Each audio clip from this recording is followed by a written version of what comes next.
ఆయనకి ఉపాధ్యాయ వృత్తి అన్న, గురువు అనిపించుకోవడం అన్న అందుకే అంత గౌరవం.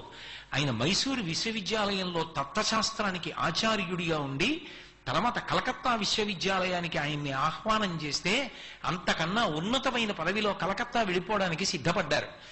ఆయన కలకత్తా వెళ్ళిపోతున్న రోజున గుర్రబ్బగ్గి ఎక్కి ఇంటి నుంచి రైల్వే స్టేషన్కి వెళ్ళాలి. మైసూరులో గుర్రబ్బగ్గి వీధిలో ఉంది. సామానంతా కట్టేసి వేరే పంపించేయడానికి ఏర్పాటు చేసి రాధాకృష్ణన్ గారు భార్య టాంగా ఎక్కడానికి, గుర్రబ్బగ్గి ఎక్కడానికి బయటికి వచ్చారు.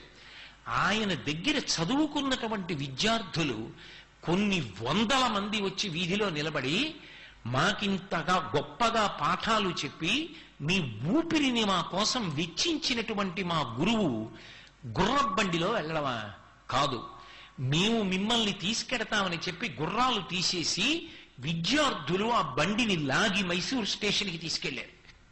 పూలు పరిచి ఆయన్ని రైలు ఎక్కిస్తే రాధాకృష్ణన్ గారు భార హృదయంతో చెయ్యూపుతూ ఆ విద్యార్థుల దగ్గర ఆయన వీడ్కోలు తీసుకుని తరువాతి కాలంలో తన పుట్టినరోజుని టీచర్స్ డేగా మార్చమని చెప్పి లోకానికి సందేశం ఇచ్చారు. సెప్టెంబర్ 5 రాధాకృష్ణన్ గారి పుట్టినరోజు. ఆ పుట్టినరోజు టీచర్స్ డే అయింది. గురుర్బ్రహ్మా గురుర్విష్ణు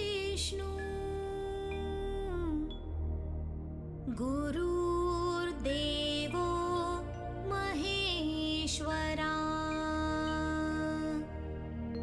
గురుర్ సాక్షాత్ పరబ్రహ్మా